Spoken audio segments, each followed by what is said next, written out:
Karibu mpendwa katika siku hii ya leo, siku nzuri. Uko na mimi mwalimu Walter Moses Mrisha, na leo tunakwenda kujifunza siri ya utauwa. Na hii ni sehemu ya pili. Kwa wale ambao walikuwa wananifuatilia kutoka kule katika WhatsApp group na katika Google Meeting, basi wanafahamu ni somo ambalo tulikuwa tumelianza hapo mwanzo na tukafundishana, lakini huku tunakwenda kuendelea katika siri ya utauwa. Kwa hiyo kama ulikuwa hukupata sehemu ile ya kwanza, basi nikusihi ya kwamba uweze kunitafuta nikupatie notes za kuweza kupata sehemu zile zilizopita kabla ya hapa. Na Mungu akubariki sana. Naomba tuendelee na somo letu zuri kabisa siku ya leo ambayo Mungu ameichagua. Hili ni somo ambalo litaweza kukusaidia kujua namna ya kuishi maisha yanayompendeza Mungu, haswa ukiwa umeweka msingi wako katika Yesu Kristo, ambaye maandiko yanasema yeye ndio jiwe kuu la pembeni, jiwe ambalo walilikataa waashi, ambao sasa limekuwa jiwe kuu la pembeni, ambalo yeyote ambalo atataka kupingana nalo, hilo jiwe litamsaga tiki tiki. Lakini ni jiwe ambalo watu wote watakaolikubali na kuliamini, basi wanaweza wakasimama katika mwamba ulio imara, ambao hawatoweza kutikiswa hata na shetani mwenyewe. Basi karibu sana katika kipindi hichi, na leo tunataka discuss namna ya kuishi maisha ya utauwa. Katika vipindi vilivyopita nilizungumza nini maana ya utauwa, na ni neno ambalo halitumiki sana katika zama zetu, halitumiki sana na watu wengi katika kipindi hichi, lakini ni neno ambalo lipo kwenye Biblia na utalikuta kwenye Agano la Kale na Agano Jipya, lakini sehemu kubwa sana limeonekana katika Agano Jipya, haswa Paulo akizungumza na Timotheo, akimwasa na kumuonya na kumsisitiza aina ya maisha fulani ambayo alipaswa yeye aweze kuishi na kuwafundisha watu wengine waishi. Kwa hiyo hii kwa ajili tu ya wale wachache ambao walikuwa hawajapata ule utangulizi wa somo hili, ninaweza nikawagusia kidogo nini maana ya utauwa, na nitaweka ubao wangu huo kwa kuwa tuko darasani, nitaweka kwa ufupi sana utangulizi mdogo wa nini maana ya utauwa. Ni vizuri sana wakati tunafundishana kurudia vitu kadha wa kadha, ili basi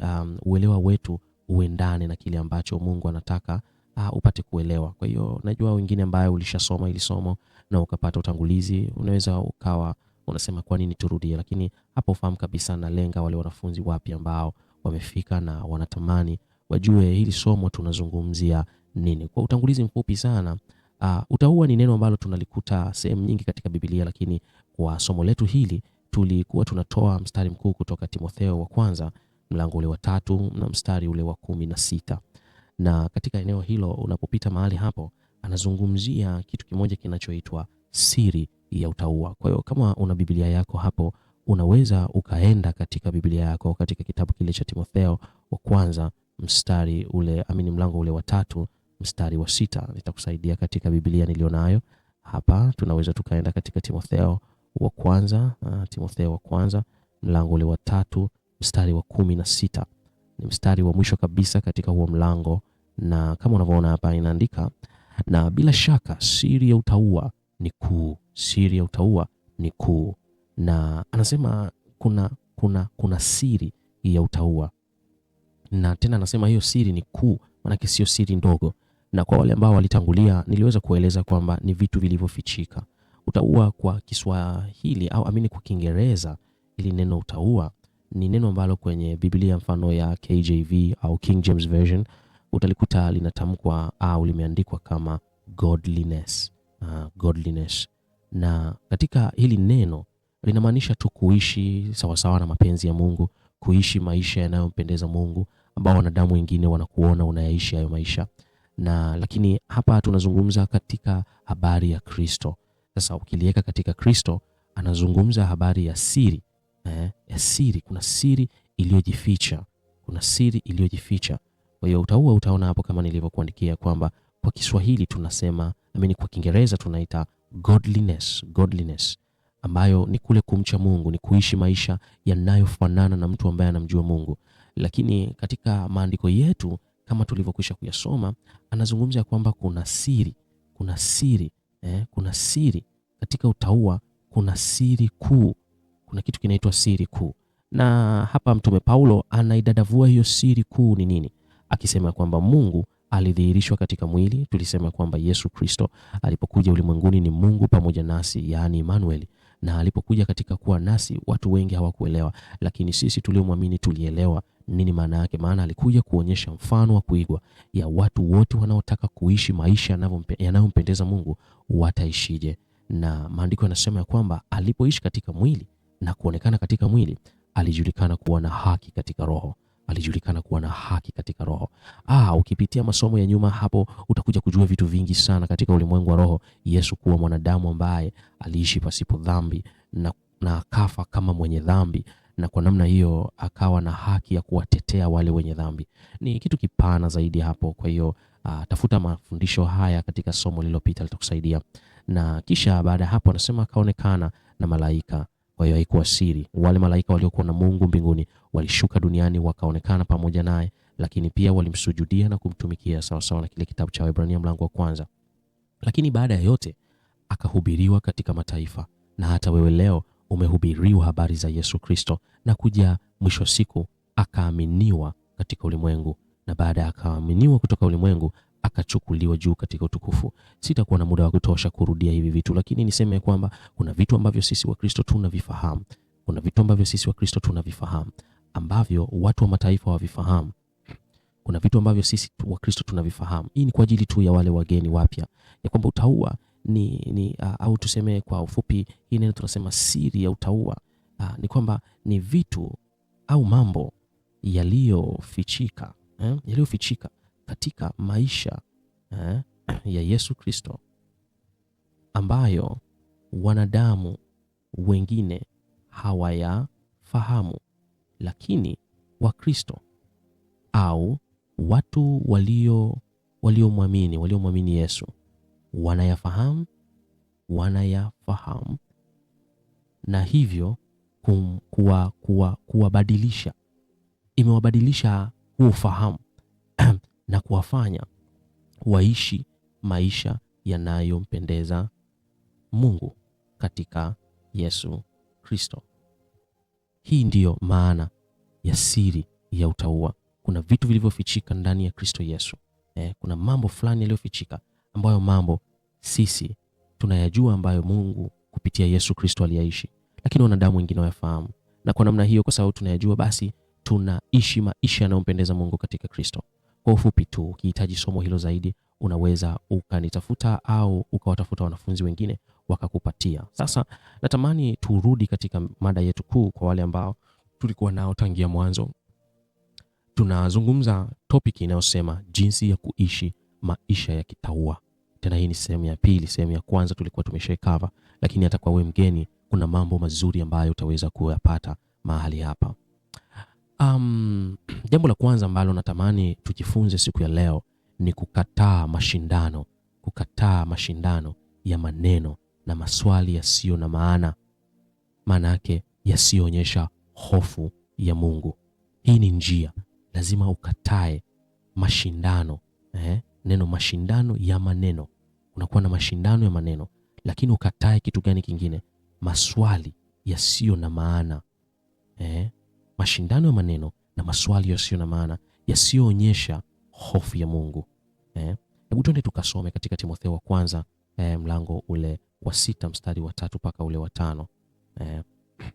Na tutakwenda kusoma hicho kitabu cha Timotheo wa kwanza mlango wa 6 mstari wa 3 mpaka ule wa 5.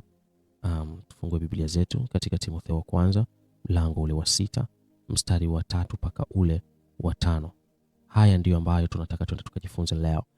Maandiko hapa kama unavyoona yanasema, mtu awaye yote akifundisha elimu nyingine, wala hayakubali maneno yenye uzima ya Bwana wetu Yesu Kristo, wala mafundisho yapatanayo na utauwa, amejivuna, wala fahamu neno lolote, bali ana wazimu wa kuwazia habari za maswali na mashindano ya maneno. Anawazia habari za maswali na mashindano ya maneno. Alafu anasema, ambayo katika hayo hutoka usuda na ugomvi na matukano na shuku mbaya na majadiliano ya watu walioharibika akili zao, walioikosa kweli, huku wakidhani ya kuwa utauwa ni njia ya kupata faida. Sasa tutachambua huo mstari kwa kiasi fulani. Maana tunasema kwamba lazima ukatae mashindano ya maneno na maswali yasiyo na maana, maana hayaonyeshi hofu ya Mungu. Mpendwa, kuna watu ambao mimi katika huduma nimekutana nao na katika kutembea katika Yesu Kristo nikakutana nao, wakanihuzunisha kwa kweli, kwa maana nilikutana na watumishi wa Mungu ambao wakiongea wanarushiana maneno, yani inakuwa kama ugomvi. Nimeenda katika hata mijadala ambayo wanaiita mijadala ya kidini, mijadala ya Waislamu na Wakristo, kusema kwamba dini ipi ni sahihi na dini ipi ambayo si sahihi, ambayo haya mambo katika Ukristo hatustahili kufuatana nayo kama maandiko hapo yanavyosema. Maandiko hapo yanasema ya kwamba kuna watu ambao wanafundisha elimu nyingine, na wakati wanafundisha elimu nyingine hawakubali maneno yenye uzima ya Bwana wetu Yesu Kristo na mafundisho ambayo yanafuatana na utauwa. Watu wa namna hiyo wanapata hichi kitu kinaitwa kujivuna. Wanapata hichi kitu kinaitwa kujivuna. Unakuta mtu anajivunia akili, anajivunia ufahamu alio nao, anajivunia yale anayoyafahamu, na hili ni jambo baya sana, ni jambo ambalo halipendezi, maana elimu tulio nayo ni ya kupita muda mfupi sana. Mtu ambaye ni mtauwa hashindani wala kujionyesha kwamba ana elimu kuliko mtu mwingine ambaye yuko chini yake, maana maandiko yanasema ujuzi, yani katika ujuzi kuna kitu kama majivuna, na kuna majivuno ndani ya ujuzi. Mtu akiona anajua sana, kuna majivuno. Hebu twende tukasome kitabu kile cha Wakorinto wa kwanza. Hebu nenda kasome katika kitabu cha Wakorinto wa kwanza, mlango ule wa 8 mstari ule wa kwanza. Mlango wa 8 mstari wa kwanza. Katika Wakorinto wa kwanza mlango wa 8 mstari wa kwanza, Paulo anasema, na kwa habari ya vitu vilivyotolewa sadaka kwa sanamu, twajua ya kuwa sisi sote tuna ujuzi. Ujuzi huleta majivuno, bali upendo hujenga. Ujuzi huleta majivuno. Sasa angalia sana, naandika hapa ili upate kuelewa. Ujuzi huleta majivuno, bali upendo hujenga. Mtauwa sio mtu anayejivunia elimu kwa sababu ya ujuzi. Kuna watu kutokana labda wameenda chuo, wameingia chuo cha theology, wakaenda katika vyuo vikubwa vya elimu.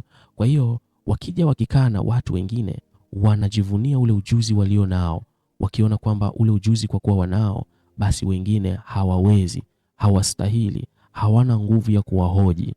Nimeshakaa na wachungaji katika madhehebu mbalimbali, na wale wachungaji nikawa nafundisha neno la Mungu na kuambia kwamba mbona kuna maandiko katika Biblia ambayo hamuyafuati. Mfano, nilikaa na wachungaji katika dhehebu moja ambao walikuwa wanaamini katika ubatizo wa maji machache, na nilipokuwa nakaa nao nikawa nawaambia kwamba ndugu zangu, mbona maandiko yanaonyesha kwamba Yesu Kristo alibatizwa katika maji mengi? Mbona tunaona hata Yohana Mbatizaji alibatiza katika maji mengi? Mbona tunaona hata Filipo alimbatiza toashi katika maji mengi? Kwa nini sisi tusifanye hivyo? Unajua, wakajivunia elimu ambayo wameipata chuo, wakajivunia elimu ambayo walikuwa wameipata ya kidunia hii. Ujuzi wakaona ni kitu cha kukiweka mbele kuliko kuangalia neno la Mungu linasema nini. Na kwa kuwa mimi nilikuwa napenda kuishi maisha ya kitauwa, sikutaka kushindana nao, sikutaka kurushiana nao maneno. Nilisema la hasha, hapana. Nikatumia hekima ya kuwaambia kwamba mimi nitasimama na neno la Mungu kama nyie mmeamua kusimama na dini, kwa sababu mara kadha wa kadha waliniita katika kuongea na wao, wakaniambia kwamba tunajua ya kwamba una mikazo na misimamo ya kwako, lakini sisi tuna misimamo ya kwetu, na hatukatazi mtu kuwa na msimamo wake, lakini lazima ufundishe sawasawa na mapokeo tulionayo sisi. Na niliwauliza ya kwamba je, mnasimamia mapokeo kuliko neno la Mungu? Je, neno la Mungu na mapokeo, kitu gani kinapaswa kiwekwe kuwa kipaumbele? Walipata shida katika kujibu hilo swali, lakini mwisho wa siku wakasema ya kwamba mapokeo yao wako tayari kuyaenzi kuliko neno la Mungu. Na kwa namna hiyo, kwa sababu ya ujuzi walio nao, basi nikawaacha. Sikuweza kushindana nao, sikuweza kurushiana nao maneno, bali niliwaacha nikisema kwamba Mungu yumkini kwa wakati ambao ataupenda yeye, ataweza kuwafunulia yale yaliyo kweli. Mpendwa, unapokutana na kuishi katika maisha ya utauwa, utakutana na watu ambao wanashindana na wewe maneno. Wengine wanashindana na maneno na kukuuliza maswali ambayo hayaonyeshi hofu ya Mungu, kama hapa anavyosema. Hayaonyeshi ya kwamba hao watu wanamwogopa Mungu, bali anaonyesha udhehebu, udini ambao huyo mtu anao. Ndugu yangu, kama unataka kuishi maisha ya kitauwa, kataa mashindano ya maneno ya namna hiyo. Kataa, usiji-involve, usishirikiane na maneno ambayo yanakuwa ni mashindano. Hata kama yanaonekana ni mazuri kiasi gani, epuka. Mtauwa hana mashindano ya maneno, hana kabisa, bali kama Paulo anavyosema ya kwamba tunahitajika kwamba midomo yetu iwe imejaa munyu. Katika Wakolosai 4:6 maandiko yanasema, ukisoma katika Wakolosai 4 mstari ule wa 6, maandiko yanasema, maneno yenu yawe na neema siku zote, yakikolea munyu, mpate kujua jinsi iwapasavyo kumjibu kila mtu. Ndivyo ambavyo tunashauriwa. Maneno yaliyokolea munyu ni maneno ya namna gani? Ni maneno ambayo yana chumvi, ni maneno yenye ladha, maneno ambayo maandiko yanasema ni maneno yenye neema. Katika pia Waefeso, ukisoma Waefeso 4:29, ukisoma katika Waefeso 4:29, Paulo anaendelea anasema, neno lolote lililo ovu lisitoke vinywani mwenu, bali lililo jema la kumfaa mwenye kuhitaji, ili liwape neema wanaosikia. Usitoe maneno ambayo ni ya hovyo katika kinywa chako kwa sababu ya mashindano ya maneno. Mtauwa haishi hivyo. Hayo sio maisha ya kitauwa. Na yananisikitisha ninapowaona wale watu ambao wameokoka, wale watu wanaosema wanampenda Mungu, lakini bado wanaishi katika maisha namna hiyo. Vinywa vyao havijafungwa. Vinywa vyao havijawekewa mlinzi. Unakumbuka mwimba Zaburi alisema nini kuhusiana na kinywa chake? Unakumbuka katika Zaburi alisema nini? Mloimba Zaburi alisema ya kwamba alikuwa anamuomba Bwana aweke mlinzi kinywani pake, amweke mngojezi mlangoni pa midomo yake. Ikiwa unataka hilo neno, ni katika Zaburi ile ya 141, Zaburi ya 141 mstari ule wa 3, ambapo mwimba Zaburi anasema, Bwana, uweke mlinzi kinywani pangu, mngojezi mlangoni pa midomo yangu. Hebu muombe Bwana akuwekee mlinzi katika kinywa chako, akuwekee mngojezi katika malango ya midomo yako. Maana mlinzi nini? Achunge kile kinachotoka, na achunge sana maneno yanayotoka kutoka ndani yako. Maana ndani ya moyo wako inaweza katoka vitu visivyopaswa, yasiyojuzu kunenwa. Mwambie Bwana akuwekee huyo mlinzi katika kinywa, amweke mngojezi, aweke kitu ambacho au roho ambayo itakufanya ungojee kabla ya kuzungumza kwa haraka. Maana haitupaswi sisi watauwa tuwe na haraka katika kusema, haipaswi. Maana mpendwa, imeandikwa, heri kusikia kuliko kunena. Ni heri kusikiliza, kuliko kunena. Kwa sababu maandiko yanasema hata mpumbavu huonekana kwamba ana hekima pale anapozuia ulimi wake kusema. Ogopa kuongea maneno ambayo hayapaswi. Hayo sio maisha ya mtauwa. Kumbuka hata Bwana wetu Yesu Kristo, ewe mwanafunzi wa Yesu hakujibu majibu hivi. Hata aliposhutumiwa alisema, malaumu yako yameniangukia mimi. Hakujibu kwa jeuri. Lazima kwamba uwe na maneno mwanana. Maandiko yanazungumza habari ya maneno mwanana. Hebu nenda kasome kitabu cha Timotheo wa kwanza, kitabu cha Timotheo wa kwanza mlango wa 2 mstari wa 24. Utasoma kitu kimoja ambacho, sio Timotheo wa kwanza, Timotheo wa 2.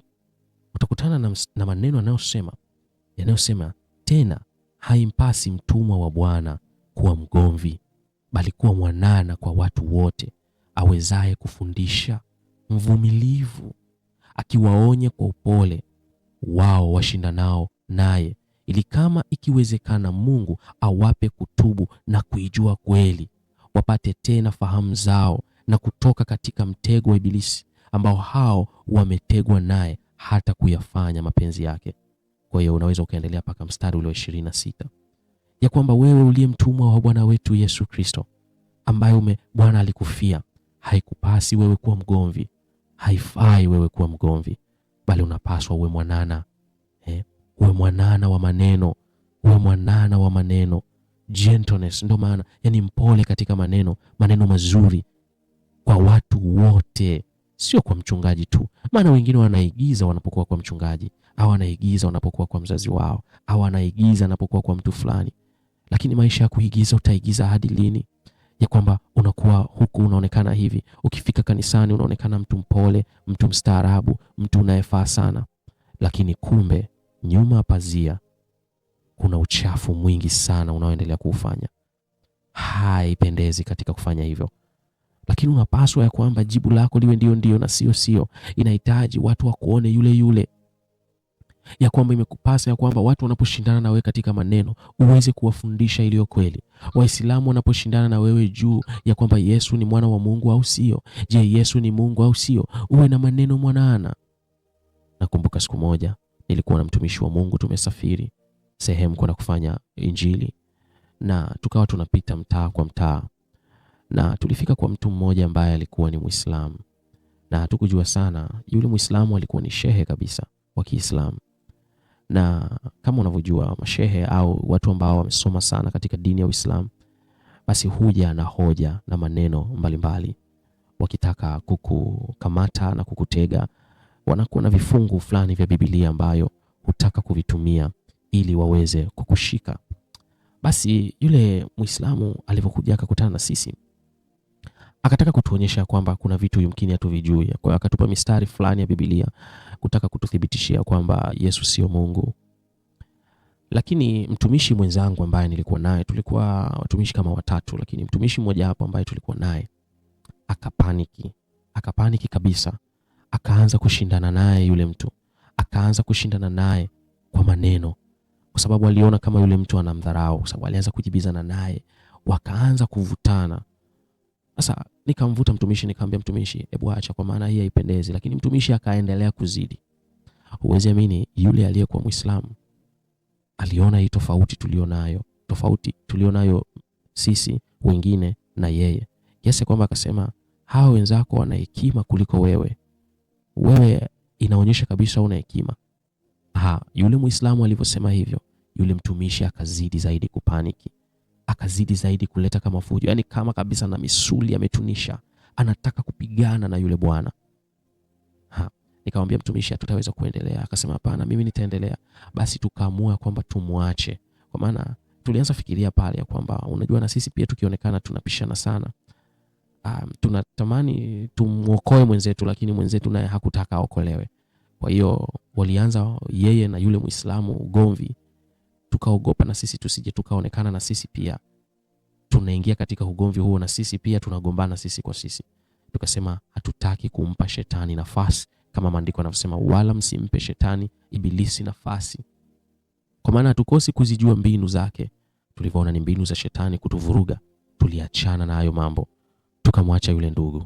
Yule ndugu ndo baada ya hapo akatufuata na akaachana yule. Lakini tukamwambia kwamba haikupasi wewe mtumwa wa Mungu uanze kuwa na maneno ya majibizano na ugomvi, bali unajua unatakiwa uweze kufundisha, kama inavyosema katika Timotheo wa pili mlango wa 2 mstari wa 24 mpaka wa 26. Inakupasa ujue kufundisha watu. Tena Paulo anasema mvumilivu, unabidi uwe mvumilivu. Alafu anaendelea katika mstari wa 25, anasema akiwaonya kwa upole wao washindanao naye, ili kama ikiwezekana Mungu awape kutubu na kuijua kweli.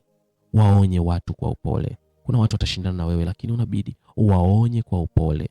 Hauhitaji kutumia nguvu nyingi, hauhitaji kutumia misuli mingi. Inahitaji upole, wanana wa roho, na Mungu atawabadilisha wale. Maana sio wewe unaweza kuwabadilisha, bali Mungu anaweza kuwabadilisha. Mungu ndo anajua viuno na mioyo ya wale watu. Mtaua, usiwe mgomvi. Epuka, kataa mashindano ya maneno. Ndivyo ambavyo Paulo anamwambia Timotheo, kataa mashindano ya maneno na maswali yasiyo na maana. Maswali mengine hayana maana. Siku moja katika huduma nilipita njiani, nikakutana na mtumishi mmoja, akawa na eneo lile amefungua Biblia na kuna wanawake pale na walikuwa na kama mjadala fulani wa mambo ya Biblia. Sasa tangu mbali niliona walikuwa wanarushiana maneno na maneno yao hayakuonyesha hichi kitu ambacho nimekisema hapa. Hayakuonyesha hofu ya Mungu. Unajua kuna discussion ya mambo ya Mungu ambayo haionyeshi hofu ya Mungu. Haionyeshi kwamba hawa watu wanamuogopa Mungu, bali yanaonyesha watu ambao wamejikinai nafsi zao, wanataka kuonyesha ujuzi wao ulivyo vizuri. Kwa hiyo niliona hii tokea mbali. Nilipofika pale kwa yule bwana, nikaona ya kwamba hawa watu wanazungumza nini. Nilipofika wakasema, "Oh, afadhali mwalimu umefika. Ninatamani tukuulize swali." Akanisemesha akasema, "Mwalimu, eti pale katika bustani ya Eden kati ya mwanaume na mwanamke ni yupi ambaye alikula tunda la mti wa ujuzi wa mema na mabaya? Ni yupi wa kwanza?" Sasa nilivyoangalia wale watu wote pale walikuwa ni Wakristo ambao wanaijua Biblia. Nikamwangalia nikasema, "Hawa ndo wamekuuliza?" Akasema, "Mtumishi, na natamani unipe jibu." Nikamwambia, "Mimi siwezi kukupa jibu hapo, maana hayo yanayoonekana hapo ni kwamba kuna mashindano ambayo yanaonyesha kupingana hata na neno." Maana yake nilikuja kugundua mwishoni ya kwamba wale wanawake walikuwa wanataka kuleta hoja tu ya kwamba wanawake ni bora kuliko wanaume. Kwa hiyo kwamba kama hata wao walikula tunda, kwa nini Adamu asingekataa? Kwa hiyo nilivyoona maswali ya kipuuzi ya namna hiyo, niliachana nayo na kuondoka katika hilo eneo, kwa maana nilijua hakika ya kwamba hapa hakuna hofu ya Mungu. Ni watu ambao wana maswali yasiyo na maana. Kwa hiyo niliepukana nayo. Jifunze kuepuka maswali yasiyo na maana, maana yatakusaidia. Mashindano ya maneno yasiyo na maana katika Kristo, epukana nayo, maana hayana faida yoyote katika maisha yako. Mungu akusaidie katika hili, ewe mtakatifu. Ninatamani niombe na wewe siku ya leo ili somo ambalo nimeliachia kwako, maana unatakiwa ulinde sana kinywa chako. Maisha ya kitaua yanahitaji mtu ambaye analinda sana kinywa chake, analinda sana maneno ya kinywa chake, maana hayo maneno shetani huyatumia kama mtego wa kumnasa na kumfunga katika vifungo vingi. Maana maandiko yanasema umenaswa kwa maneno yako. Unaweza ukanaswa na shetani katika maneno yako na ukaondolewa katika utaua. Unajua, unapozungumza maneno mengi ndivyo vile vitu vya ndani navyo vinaondoka, vitu vya thamani vinaondoka. Maneno yako yanatakiwa yawe machache. Mtaua lazima yawe machache. Hata unapokwenda kumuomba Mungu, ukisoma katika kitabu kile cha Mhubiri mlango wa 5, nasema linda mguu wako uendapo hekaluni mwa Bwana, maana ni heri kuingia ili usikie kuliko kutoa kafara za wapumbavu ambao hawajui ya kwamba watenda mabaya. Kuna wengine wanaingia hawajui ya kwamba wanatenda mabaya.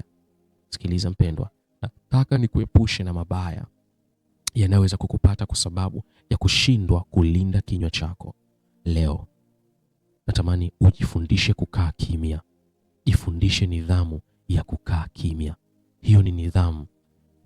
Jifundishe nidhamu ya kukaa kimya. Kukaa kimya ni faida kubwa sana kwako. Kukaa kimya. Jifundishe hii nidhamu mpendwa. Jifundishe hii nidhamu ya kukaa kimya. Itakusaidia katika utaua wako. Itatunza nguvu za Mungu zilizo ndani yako. Ukijifunza kukaa kimya, itakusaidia ya kwamba maisha yako yasinaswe na maneno yako. Jifunze. Kumbuka, una mdomo mmoja, una masikio mawili. Una mdomo mmoja, una masikio mawili. Kwa hiyo ni heri kusikia kuliko kuongea. Maneno yako yawe machache. Sikiliza zaidi, uliza maswali zaidi, ujifunze zaidi. Maana twajikwaa wengi kwa kupitia kinywa chetu. Ndivyo inavyosemekana katika kitabu kile cha Yakobo. Katika Yakobo mlango wa 3 anasema ya kwamba ulimi huu ni kiungo kidogo, kinajivuna katika maneno mengi. Watu wanajikwaa. Awezaye kutawala ulimi wake aweza kutawala na mwili mzima. Unataka ukamilifu, lazima utawale kinywa. Ewe mtaua, tawala kinywa chako, tawala kinywa chako, na Mungu ataweza kukuepusha na kila mitego ya ibilisi iliyowekwa juu yako. Sasa ninataka niombe na mtu ambaye anajijua ya kwamba kinywa chake kinamzidi. Kinywa chake kinazidi uwezo wake. Kinywa chake kimekuzidi. nataka niombe na wewe. Ni wasaa ambao natamani kuomba na mtu ambaye unajua umeshindwa kutawala kinywa. Umeshindwa kutawala kinywa chako. Kinywa chako umekiacha kinene katika uovu, kitembee katika maovu. Sasa ni muhimu kwenda kukitiisha hicho kinywa ili kipate kutii. Kuna lile neno ambalo nililionyesha hapo, ambayo inasema katika kile kitabu cha Zaburi ya 114, Zaburi ya 141 samani, Zaburi ya 141 inayosema, Bwana uweke mlinzi kinywani pangu, mngojezi mlangoni pa midomo yangu. Tutataka kuomba kupitia hilo neno, kushindwa kutawala kinywa. Tunataka tuombe sawa sawa na Zaburi ile ya 141 mstari ule wa 3. Natamani tuombe hapo vizuri. Hebu fungua moyo wako nipate kuomba na wewe, mtu wa Mungu.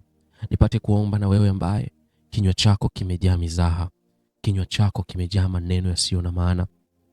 Kwa maana ukumbuke maandiko yanasema ya kwamba na kila neno watakalolinena wanadamu lisilo na maana watalitolea hesabu siku ile ya hukumu. Kumbuka utatolea hesabu maneno yasiyo na maana uliyoyanena.